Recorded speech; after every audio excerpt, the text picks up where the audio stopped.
19절 미분 단원을 공부하도록 하겠습니다. 우리는 앞에서 복수함수의 극한과 그리고 연속에 대해서 정의를 했었는데요.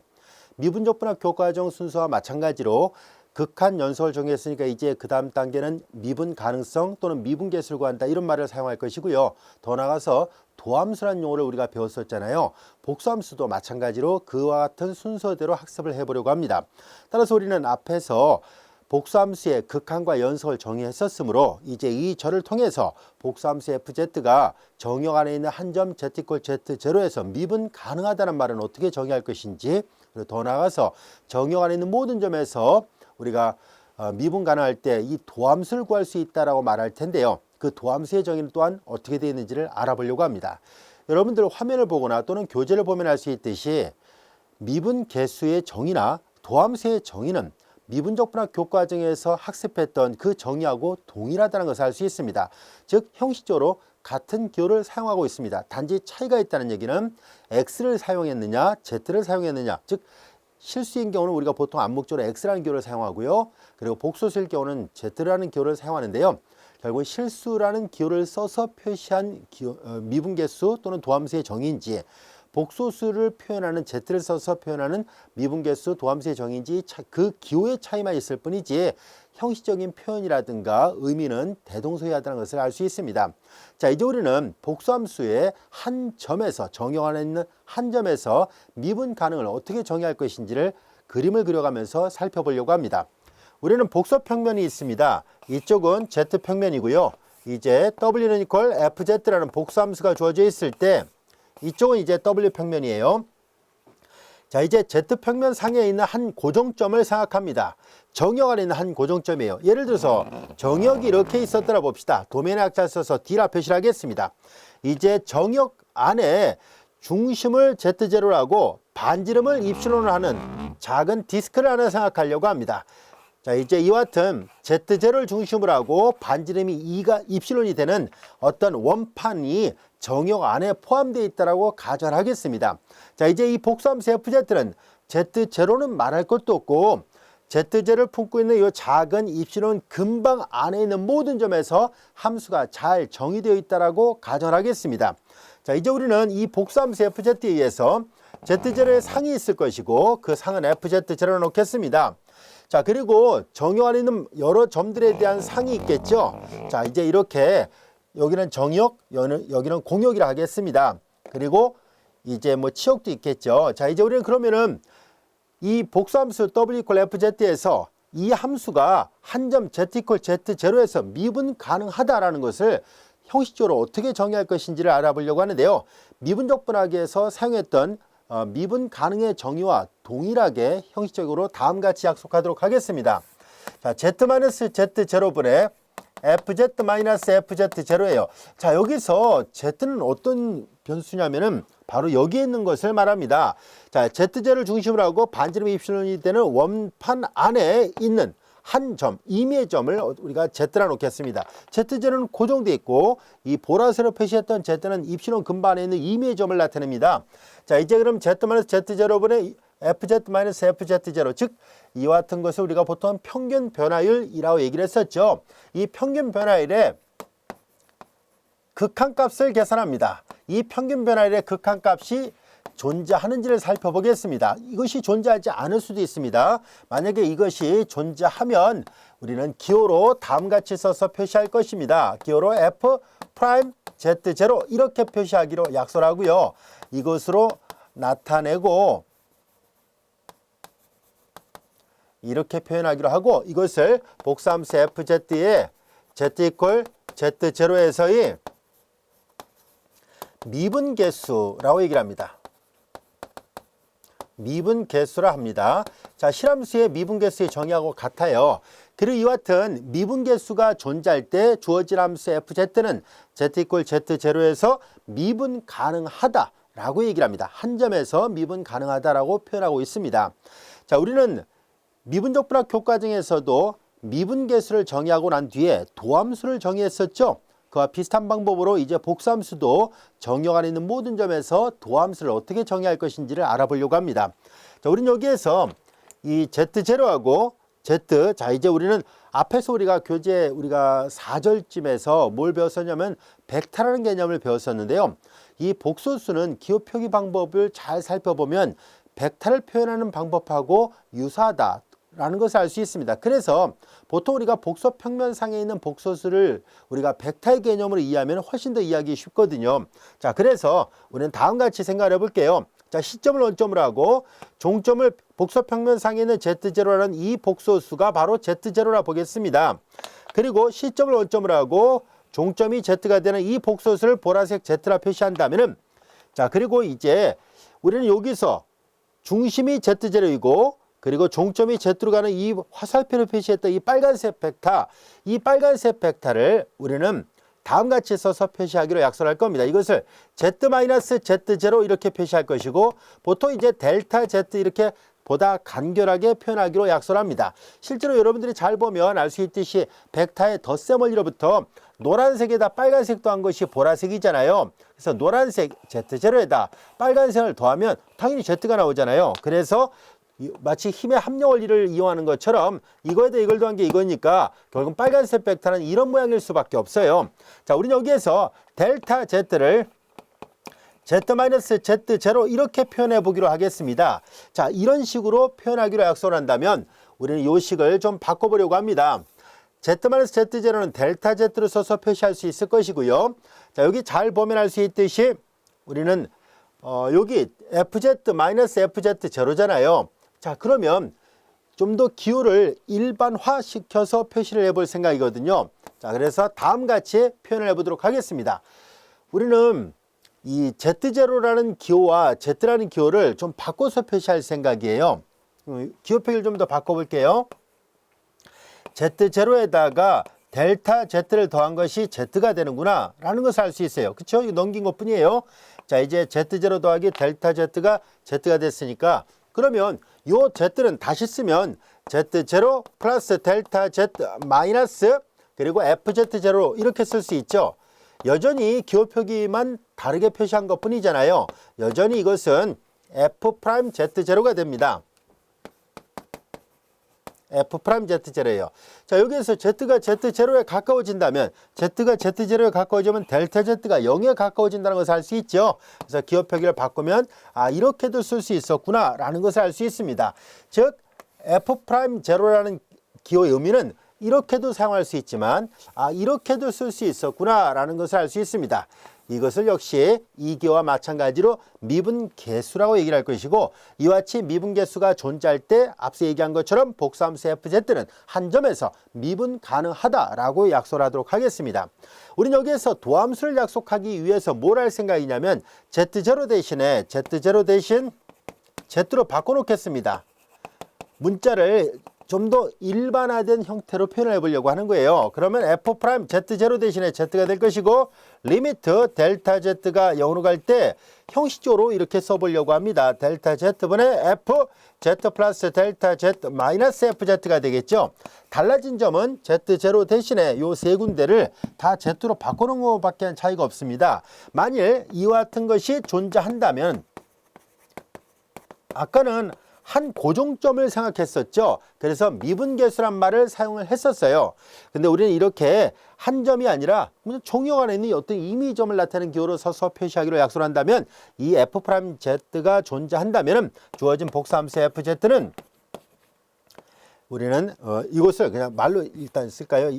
존재할 때 이것을 FZ의 도함수라 약속을 할 것이고 자, 이제 FZ의 도함수 딜리버티브라는 말로 사용하고 있습니다. 도함수를 한다는 얘기예요. 얘는 미분계수라고 얘는 도함수를 합니다. 그리고 이와 같이 정역 안에 있는 모든 점에서 F'Z가 존재한다면 이제 정역 안에서 미분 가능이다 라고 얘기를 합니다. 요 경우에는 한 점에서 미분 가능이라고 말하는 데에 비해서 이런 것이 존재한다면 정역 안에서 미분 가능하다라고 표현한다는 거 이해할 수 있겠죠? 미분적 분학에서 사용했던 용어 표현하고 똑같습니다. 기호 표기와 그리고 용어에 대한 정의가 동일하다는 것을 알 수 있어요. 단지 차이가 있는 것은 X로 썼느냐 Z로 썼느냐 그 차이밖에 없어요. 자, 이제 우리는 이렇게 미분계수, 미분가능, 도함수 이와 같은 용어들을 순차적으로 약속을 했었습니다. 자, 이제 그러면 우리는 도함수를 구하는 몇 가지 예문을 한번 살펴보려고 합니다. 이 복수함수의 도함수를 구하는 과정에서 좀 특이한 형태들이 여러 개 나타나게 되는데요. 그런 것들을 각각의 예문들을 통해서 한번 구별을 해 보려고 합니다. 먼저 첫 번째 보기를 살펴보도록 할까요?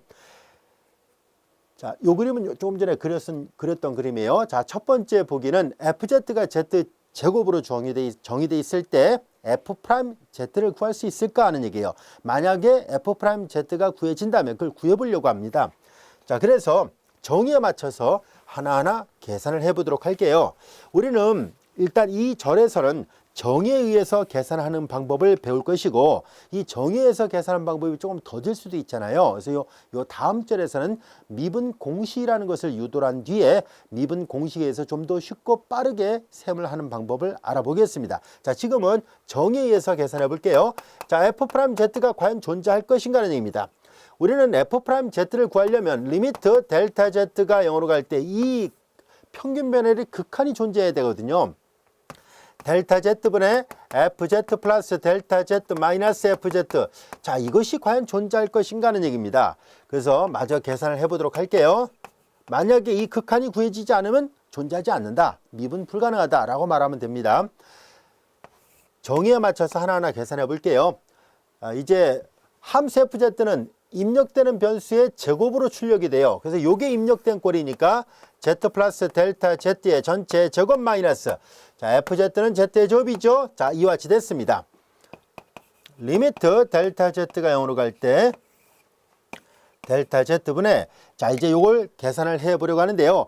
z의 제곱 지워지죠. 그래서 2배 델타 z 곱하기 z가 있고요.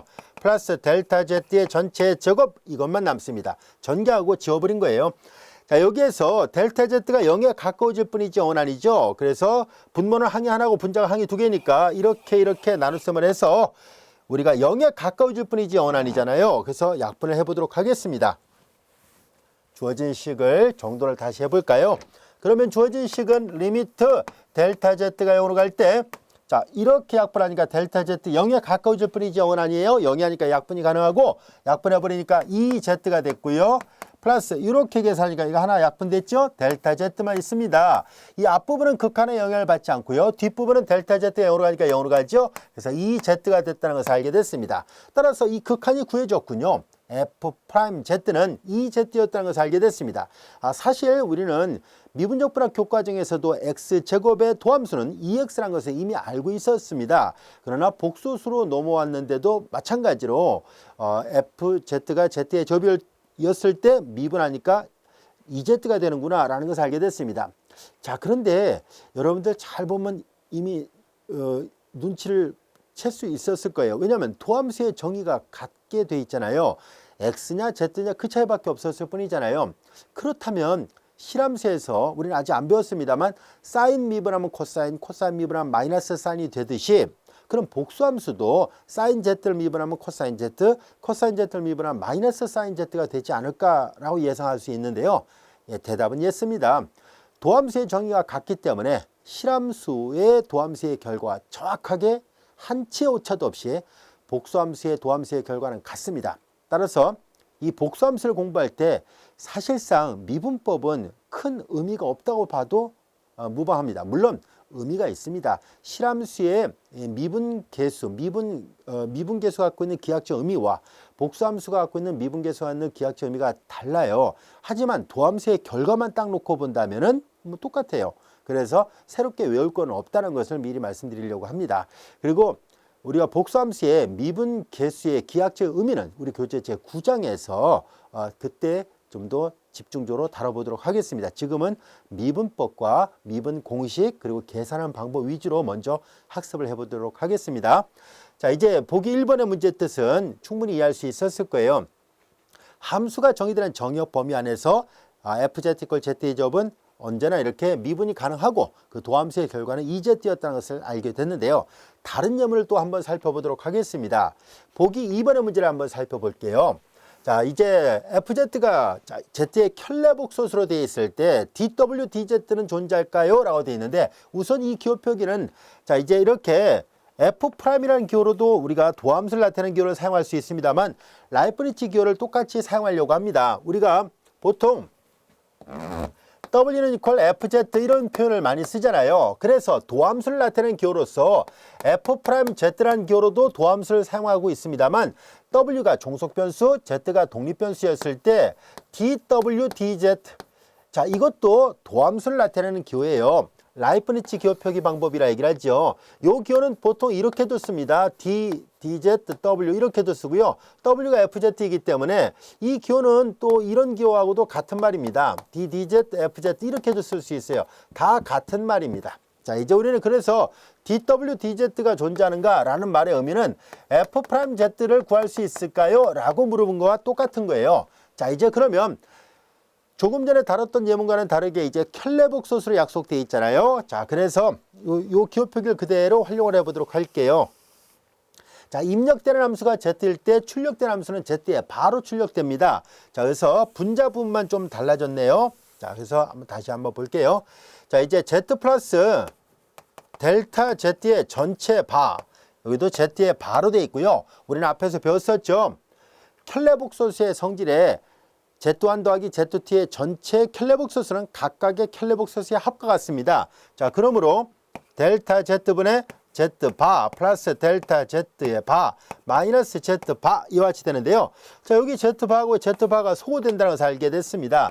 자, 그래서 리미트 델타 Z가 0으로 갈 때 분모는 델타 Z, 분자는 델타 Z의 켈레복소수구나 라는 것을 알게 됐습니다. 자, 이제 우리는 이 델타 Z의 켈레복소수 델타 Z 바의 의미를 좀 더 명확하게 알아보려고 하는데요. 기하적 의미를 좀 살펴보도록 하겠습니다. 자, 이제 델타 Z는 실수부가 델타 X, 허수부가 델타 Y라 해볼게요. 그럼 복소평면상에서 여기 어딘가에 델타 Z라는 복소수가 있었다고 가정하고 편의상 복소수처럼 이렇게 벡터처럼 이렇게 표현을 해보도록 할게요. 자, 이제 여기가 델타 Z는 이퀄 델타 X 플러스 I 델타 Y예요.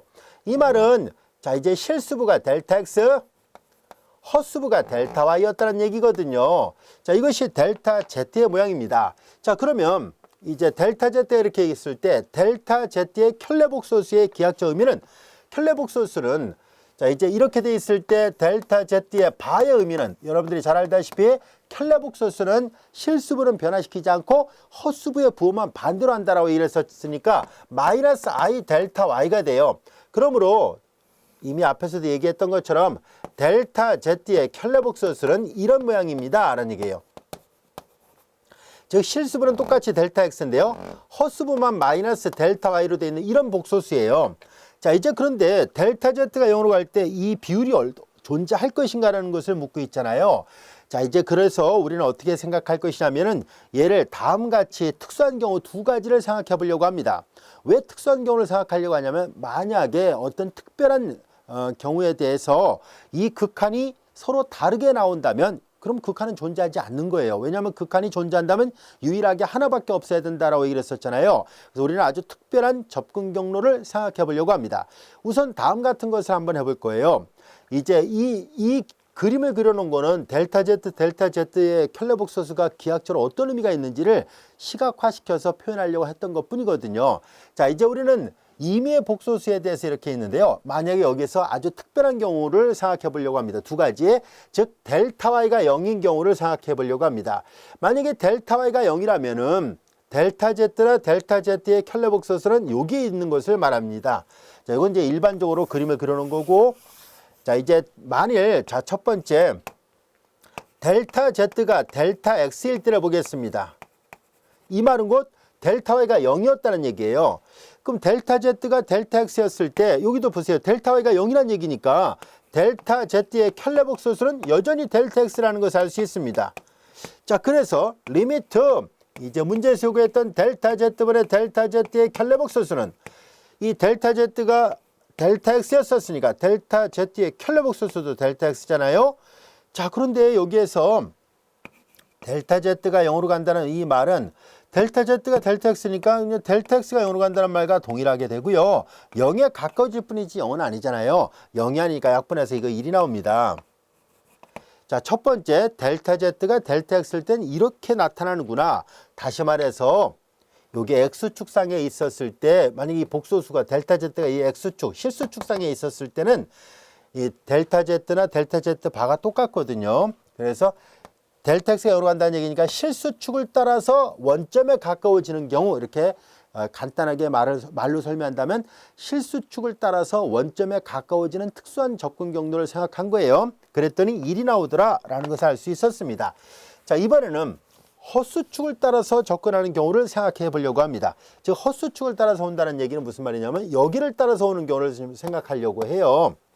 즉 그래서 두 번째 경로는요.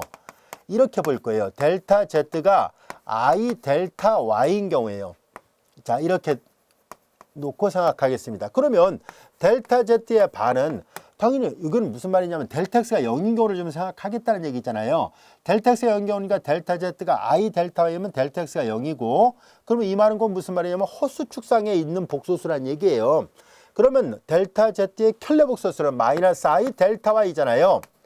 자, 그러면 리미트 델타 Z가 0으로 갈 때 델타 Z분의 델타 Z의 바 이렇게 돼 있죠.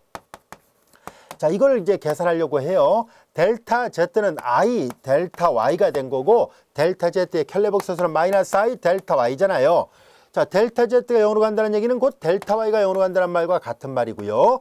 델타 Y가 0에 가까워질 뿐이지 0은 아니죠. I는 헛수단이라서 0이 아니에요. 약분하니까 요거 마이너스 1이구나 라는 것을 알게 됐습니다. 자, 그래서 이 말은 건 무슨 말이냐면 헛수축을 따라서 접근할 때는 델타 Z하고 델타 Z의 켤레 복소수는 위아래 이렇게 접근하거든요. 그때는 마이너스 1이 나오더라 라는 것을 알게 됐어요. 마이너스 1이 나왔지만 실수축을 따라서 접근할 때는 1이구나 라는 것을 알게 됐습니다. 자, 그러므로 이 두 가지 접근 경로에 따라서 결과가 다르게 나타나잖아요. 그래서 F'Z는 존재하지 않는다 라는 것을 알 수 있습니다. 여러분들이 미분적분학 교과정에서 다변수 함수의 극한을 다룰 때도 이와 비슷한 개념을 공부한 적이 있을 거예요. 다변수 함수도 XY 평면상에서 이변수 함수만 놓고 볼 때 XY 평면상에서 우리가 특정한 경로를 따라서 접근할 때마다 극한이 달라진다면 극한은 없다라고 얘기를 했었잖아요. 그런데 극한이 존재한다는 것은 접근하는 모든 방법과 모든 방향에 무관해야 되거든요. 그래서 우리가 접근하는 방향을 만약에 서로 다르게 했었을 때 극한이 달라지기만 한다면 아주 손쉽게 극한은 없구나라는 것을 바로 판단할 수 있고요. 극한이 존재한다는 것을 보이려면 앞에서 설명한 것처럼 입시론 델타논법을 이용해서 확인을 해봐야 돼요. 물론 유추는 할 수 있겠죠. 아, 극한이 존재할 것 같은데 라고 유추할 수 있을 텐데 그 극한이 정말 맞을까라는 것을 확인하려면 접근 경로를 갖고 확인하는 것이 아니에요. 왜냐하면 극한이 존재하는 경우는요. 제 아무리 수십, 수백, 수천, 수만 가지의 접근 경로를 해서 극한이 같게 나온다 할지라도 그냥 같을 거라고 예측할 수 있는 것뿐이지 그걸로 확정적으로 말할 수는 없어요. 그래서 극한이 존재하는 경우를 보일 때는 반드시 입시론 델타논법으로 보여야 돼요. 하지만 극한이 없는 걸 보일 때는 이렇게 아주 특정한 경로를 이용해서 다르네. 극한이 만약에 존재하면 유일하게 하나밖에 없어야 되는데 서로 다르다는 얘기는 유일하지 않다는 얘기고 그 말은 곧 극한이 존재하지 않는다는 뜻이었어요. 아시겠죠? 그래서 보기 2번은 보다시피 이 복수함수는 극한이 존재하지 않는구나. 즉 미분이 불가능한 예문이었구나 라는 것을 알게 됐습니다. 자, 우리는 예제를 하나 더 살펴보려고 합니다. 보기 3번 FZ가 Z의 크기의 제곱으로 되어 있을 때 역시 DW, DZ 아까 얘기한 것처럼 F'Z가 과연 존재할까요? 라는 것을 묻고 있는데요. 자, 동일하게 정의에 맞춰서 계산을 해 보도록 하겠습니다. 자, 분자 부분을 잘 보세요. 함수 FZ는 입력되는 변수가 복소수 Z였을 때 출력되는 결과는 Z의 크기의 제곱이잖아요. 여기도 마찬가지로 Z 플러스 델타 Z의 크기의 제곱으로 출력되고요. 자, 이렇게 됩니다. 자, 그런데 제곱 마이너스 제곱이잖아요. 자, 제곱 마이너스 제곱 이와 같이 되어 있으므로 자, 이거는 합차의 곱으로 인수분해 되죠. 그래서 Z 플러스 델타 Z의 플러스 델타 Z군요. 자, 이제 이렇게 됐고 이거 좀 지웁니다.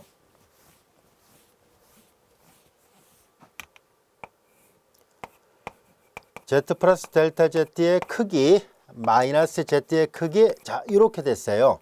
자, 이제 이걸 정리를 좀 해 보려고 합니다. 자, 이제 이렇게 합차의 곱으로 표현을 했는데요. 이렇게 합차의 곱으로 표현해도 좋고요. 아니면은 복소수 z가 x 플러스 i y이고, 그리고 델타 z는 델타 x 플러스 i 델타 y 이렇게 있기 때문에, 그러면 z 플러스 델타 z는 다시 쓰면 x 플러스 델타 x, 실수분은 실수분끼리, 그리고 헛수분은 헛수분끼리 다시 묶을 수 있죠. 일단 이렇게 합차의 곱으로 계산해도 되지만 복소수의 크기의 제곱을 직접 계산해도 돼요.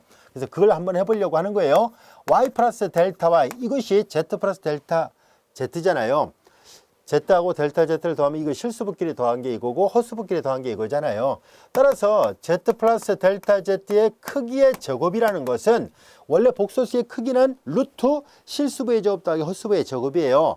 그런데 크기의 제곱이니까 루트를 띄워버렸다는 얘기고, 그러면 실수부의 제곱 x 플러스 델타 x의 제곱, 그리고 헛수부의 제곱 y 플러스 델타 y의 제곱, 이렇게 계산했다는 얘기예요. 마찬가지로 z의 크기의 제곱은 얘도 마찬가지로 실수부의 제곱 더하기 헛수부의 제곱이었다는 얘기니까 얘를 직접 계산해 볼게요. 이 분자 부분을 이렇게 합차 곱으로 인수분해해서 계산하는 것보다 차라리 직접 계산하는 게 세무하기가 더 편할 것 같아요. 직접 계산을 해 보도록 하겠습니다. 자, 이제 그러면은, 아니면 이걸 일단 여러 가지 방법이 있어요. 직접 이렇게 계산해도 되고요. 아까처럼 합차 곱을 해도 되고, 아니면 우리 앞에서 배운 게 있었죠. 앞에서 배운 성질에 뭐가 있었냐면은, 자신과 자신의 켤레복소수끼리 곱한 것이 z의 크기의 제곱과 같다, 이렇게 된 것도 있었잖아요. 그래서 뭐 어떤 방법으로 해도 상관이 없습니다. 자, 그러면 편한 대로 해볼까요? 우리 교재는 이걸로 되어 있습니다. 이렇게 계산해도 상관없습니다. 델타 z는 그냥 델타 x 더하기 i 델타 y라 하고, 델타 z가 0으로 간다는 얘기는 델타 x도 0으로 가고 델타 y도 0으로 간다, 이렇게 놓고 풀면 돼요. 자, 여러 가지 방법이 있을 수 있습니다. 근데 우리 책에는 이걸 이용했기 때문에, 그러면 책의 기호표기랑 맞춰서 한번 해볼게요. 자, 이제 다양하게 이걸 증명할 수 있다는 것을 말하려고 한 거예요. 자, 이제 그러면 이 노란색 분필로 표시한 것처럼 크기의 제곱은 자기 자신과 자기 자신의 켤레복소수, 자, 이걸로 계산해 볼게요. 여기도 마찬가지로 자기 자신과 자기 자신의 켤레복소수, 그리고 델타 z입니다. 이걸로 계속 일관성 있게 쭉 풀어 볼게요. 자, 리미트 델타 z가 0으로 갈 때, 자, 델타 z분의, 자, 이거는 합에 관한 켤레복소수는 각각의 켤레복소수 합과 같다 썼으니까 한 번 더 계산해 볼게요. z 바 플러스 델타 z의 바 마이너스 z 바예요. 리미트 델타 z가 0으로 갈 때, 자, 이제 전개하겠습니다. 이거 전개한 거는 부가 반대니까 지워지겠군요. 그래서 이렇게 한 거 z 곱하기 델타 z의 바, 그리고 여기는 z 바를 먼저 쓰고 델타 z, 그리고 델타 z, 그리고 델타 z의 켤레복소수, 이렇게 되어 있습니다. 다 전개했을 때 맨 앞에 거는 지워졌어요. 자, 이제 여기에서도 마찬가지로 이렇게 나눠서 식을 정돈을 해보려고 합니다. 델타 z가 0으로 갈 때, 자, 첫 번째 식은 z, 그리고 델타 z분의 델타 z의 바가 있고요. 자, 여기 두 번째는 델타 z가 0에 가까워질 뿐이지 0은 아니죠. 그래서 남는 것은 z 바만 있고요. 이렇게 보면 델타 z 소거됐죠? 그러니까 델타 z의 바, 이렇게 돼 있어요. 자, 이제 우리는 여기서 잘 관찰해 볼까요? 조금 전에 요거 계산을 했었습니다. 요 문제를 앞서도 우리가 살펴봤었죠.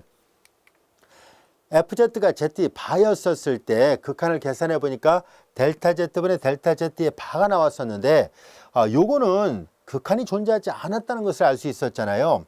얘는 극한이 존재하지 않는데 여기 z는 극한의 영향을 전혀 받지 않습니다. 따라서 얘도 극한의 영향을 받지 않고요. 얘는 델타 z가 0으로 가면 델타 z의 바도 0으로 갑니다. 이거는 0이고, 얘는 이 극한의 영향을 받지 않는 일종의 상수고, 얘도 상수고, 근데 얘는 존재하지 않으니까 전체는 존재하지 않는다가 돼요. 그런데 아주 특별한 경우에 대해서는 이 극한을 판단할 수 있다는 것을 말하려고 합니다. 언제냐면 바로 이 z가 제로일 때입니다. 이 z가 제로일 경우에는 이 극한을 판단할 수 있게 되는데요. 여기서 이렇게 나눠서 설명할게요. 만약에 z가 제로일 때는 극한이 0입니다. z가 제로일 때는, 자, 이 z가 제로일 때 극한이 0이었다는 것은 여러분들이 금방 이해할 수 있을 거예요. 자, 여기 하나하나 좀 더 풀어서 설명해 볼게요. 자, z가 제로가 되면은 이 z가 제로가 됐을 때 이제 살펴볼게요. 우리는 앞에서 이거의 극한이 어떻게 됐어요? x축을 따라 극한을 계산했을 때와 그 1이었고, 그리고 x축, 다시 말해서 실수축을 따라 접근할 때 극한은 1이었고 헛수축을 따라 접근할 때는 마이너스 1이었잖아요. 그래서 이것만 놓고 본다면 극한이 없었어요. 그런데 이 z가 0으로 가버리면 0 곱하기 1도 0이고 0 곱하기 마이너스 1도 0이잖아요. 그래서 결국은 z가 제로이면은 비록 얘가 극한이 존재하지 않았다 할지라도 얘가 0으로 가버렸기 때문에 얘는 그러니까 1일 수도 있고 마이너스 1일 수도 있고 극한이 다양하게 여러 가지로 나올 수 있었다는 얘기거든요. 그럼에도 불구하고 기껏해 요 극한값이 1 아니면 마이너스 아니면 또 다른 상수일 수도 있겠죠. 근데 여기가 0으로 가니까 전체 극한은 0이 돼버렸어요. 이해할 수 있겠죠. 그리고 z가 제로이면은 z의 바도 0이 있잖아요. 왜냐하면 z가 0이란 얘기는 얘가 0이고 얘가 0이에요. 켈레복수 수치하면 0 마이너스 0 그것도 0이죠. 이거 0으로 가고 마찬가지로 이제 델타 z가 0으로 가니까 실수부도 0으로 가고 헛수부도 0으로 가야 되니까 얘 0으로 가요.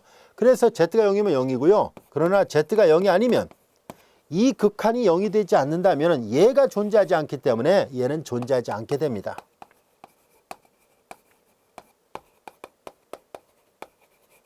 간단하게 이렇게 구별을 했습니다. 자, 그래서 이 예문은 좀 독특한 예문이었구나 하는 것을 알게 됐어요. 첫 번째 보기는 정요 안에 있는 모든 점에서 미분이 가능했었고요. 그 다음에 보기 2번은 미분이 불가능했었거든요. 그런데 보기 3번은 확인해 보니까 오직 한 점, z=0에서만 이 f'z가 존재하니까 한 점에서만 미분이 가능합니다.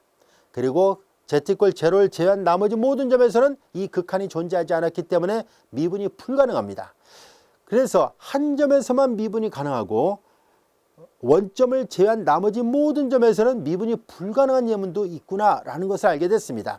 자, 그리고 더 나아가서 이 fz=z의 크기의 제곱은 다시 한번 살펴본다면은 얘네들은 fz는 이퀄 z의 크기의 제곱이잖아요.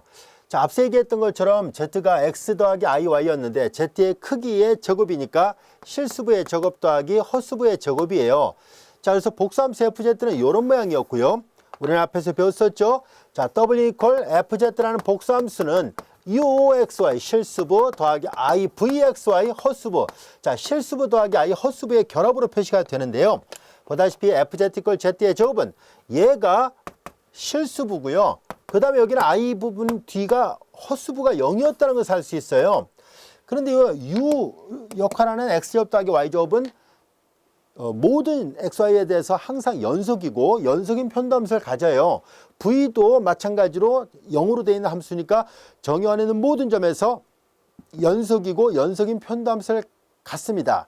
자, 이와 같이 실수부하고 헛수부가 다 같이 정의 안에 있는 모든 점에서 연속인 편도함수를 갖고 있음에도 불구하고서 얘는 오직 원점 한 점에서만 미분 가능하고 나머지 모든 점에서는 미분이 불가능한 예문이었다는 것을 알게 됐는데요. 우린 저 뒤에 가서 한 점에서 해석적이란 말하고 반드시 구별을 해야 됩니다. 해석적인 함수, 해석함수는 저 뒤에 가서 다룹니다. 자, 그래서 한 점에서는 미분 가능하고 나머지 점에서는 미분 불가능한 예문이 있구나 하는 것을 지금 배웠어요. 잘 기억해 두세요. 뒤에 가서 다시 한번 인용을 할 거거든요. 자, 이제 그래서 연속인 편도함수를 갖고 있다 할지라도 실수부와 헛수부가 연속인 편도함수를 갖는다 할지라도 한 점에서만 미분 가능할 수도 있구나 라는 것을 알게 됐어요. 자, 그리고 또 한 가지를 볼게요. 이 함수는 보다시피 정의 안에 있는 모든 점에서 연속인 함수잖아요. 연속인 함수이지만 미분이 안 될 수도 있다. 미분이 불가능할 수도 있다라는 것을 알게 됐습니다. 자, 그래서 우리는 다음 같은 것을 생각해 볼 거예요. 이런 아이디어는 미분적 분학에서도 있었어요. 즉 미분 가능하면 연속인데요. 그 대우명제는 성립하지 않습니다. 다시 말해서 역도 성립하지 않아요. 그러니까 불연속이면 미분이 불가능하고요. 연속일지라도 연속이라고 해서 항상 미분 가능하다는 건 아니에요. 그러니까 미분 가능하면 연속에 역이 성립하지 않아요. 연속일지라도 미분이 불가능하다 알 수 있겠죠. 뭐 연속이 아니면 당연히 미분 불가능합니다. 자, 이제 그렇다면은 복소수에서도 이런 성질이 있을까요? 라는 얘기예요. 있어요. 자, 보세요. 지금처럼 분명히 연속 함수이지만 한 점, 원점을 제한 나머지 점에서는 미분이 불가능하잖아요. 그래서 연속성이 미분 가능을 항상 보장하지는 않는다는 것을 알게 됐습니다. 자, 그러면 거꾸로 미분 가능하면 연속이 될까 하는 것을 알아보도록 하죠. 자, 그것은 성립한다는 것을 보이도록 하겠습니다. 미분 가능하면 연속이에요 라는 것은 실수뿐만 아니라 복소수에서도 참이라는 것을 보이도록 하겠습니다. 복수함수 fz가 한 점 z 이퀄 z0에서 미분이 가능하다고 가정하겠습니다.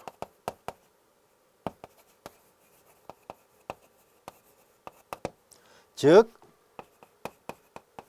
f'z0가 존재한다고 보겠습니다. 왜냐하면 미분 가능의 정의가 이거였거든요. f'z0가 존재한다고 하겠습니다. 우리의 관심은 연속을 보일 거예요. 연속은 뭐예요? 극한값하고 함수값이 같은가 그걸 보여야 되잖아요. 자, 이제 극한값을 계산해 봅니다. z가 z0로 갈 때 fz-fz0예요. 자, 이제 요 극한을 계산해 보려고 합니다. 자, 이제 이렇게 전개했을 때 얘는 극한에 영향을 받지 않아요. 그러니까 결국 이것만 이제 영향을 줄 텐데 극한을 취했을 때 과연 함수값하고 같은가는 얘기예요. 이게 0이 되기만 하면 이것이 이퀄 0이면 극한값하고 함수값이 같다는 뜻이니까 연속의 정의를 만족하게 돼요. 자, 그래서 우리는 하나하나 확인해 보려고 하는데요. z가 z0에 가까워질 뿐이지 z는 z0가 아닙니다. 가까워진다는 것 뿐이지 그 점하고 같다는 뜻은 아니에요. 이 극한의 의미가. 우리는 이제 여기를 이 중괄호 부분을 형식적으로 다음과 같이 바꿔놓을 수 있습니다. 0에 가까워질 뿐이지 0은 아니니까 이거 0 아니에요. 형식적으로 이렇게 다시 바꿔 쓸 수 있다는 것을 알 수 있습니다. 서로 약분되잖아요. 약분됩니다. 그래서 좌변과 우변은 같아요. 자, 이제 우리의 관심은 곱에 관한 극한을 다룰 때 각각의 극한의 곱으로 계산하려면 각각의 극한이 존재해야 돼요. 그래서 각각의 극한이 존재하는가를 봐야 되는데 뒤에 극한은 당연히 존재하죠. 이거 0입니다. 이 앞부분의 극한이 존재하는가를 살펴보니까 이미 존재한다고 가정을 했거든요. 미분가능이라 얘기를 했었으니까. 그래서 얘의 극한이 바로 f'z0잖아요. 자, 그래서 리미트 한 번 더 써볼게요. z가 z0로 갈 때 곱 리미트 이렇게 되죠. 이 극한이 따로따로 전개될 수 있었던 것은 각각의 극한이 존재했기 때문입니다. 첫 번째는 이거였고요.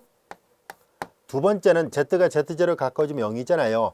얘가 존재한다는 얘기는 유한값이란 얘기예요. 무한대는 아니란 얘기예요. 그래서 무한소 곱하기 얼마인지는 몰라도 유한상수값 그 0이죠. 자, 얘가 0이 나왔다는 얘기는 무슨 말이겠어요?